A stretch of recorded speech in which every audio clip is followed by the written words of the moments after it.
C'est à Woodbridge, dans le Connecticut, une petite ville riche de la Nouvelle-Angleterre, que Faisal Saleh, un Américain d'origine palestinienne, a décidé de créer un projet artistique et apolitique.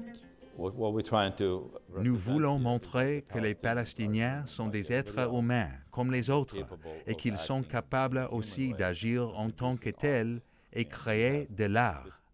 Après avoir injecté un demi-million de dollars de sa fortune personnelle, Saleh espère attirer des fonds extérieurs pour financer un plus grand musée, à New York ou Washington.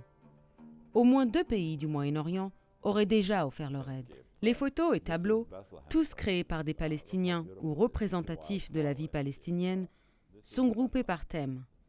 Des photos en noir et blanc, montrant Ramallah, Gaza ou Hébron, au XIXe siècle, juxtaposées à des œuvres cubistes et modernes. Le musée montre une image complexe de la culture palestinienne. Samia Halabi est une artiste palestinienne mondialement connue, qui aime jouer avec les codes artistiques et les couleurs.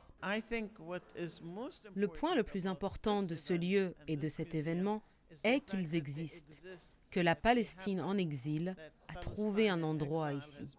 D'autres artistes exposés ici, tels Maïsara Baroud, montrent une image plus triste et moins vibrante, mais aussi plus vraie de leur vie palestinienne. Un mélange surprenant de photo-vérité et œuvres conceptuelles.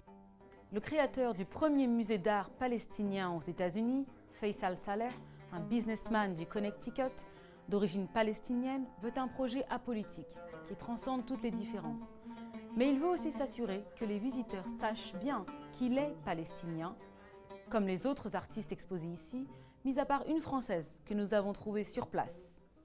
La seule artiste d'origine non palestinienne exposée ici est la Toulousaine Christelle Delorieux-Pétro, qui nous dévoile le message caché derrière son œuvre. Et donc là, il est écrit « Return to a Free Palestine » 2 fois.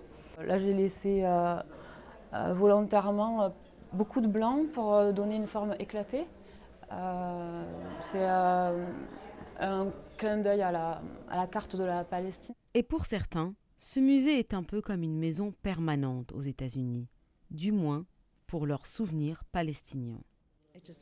Ça me ramène dans le temps. C'est comme si je vivais avec eux. Je ne veux plus partir.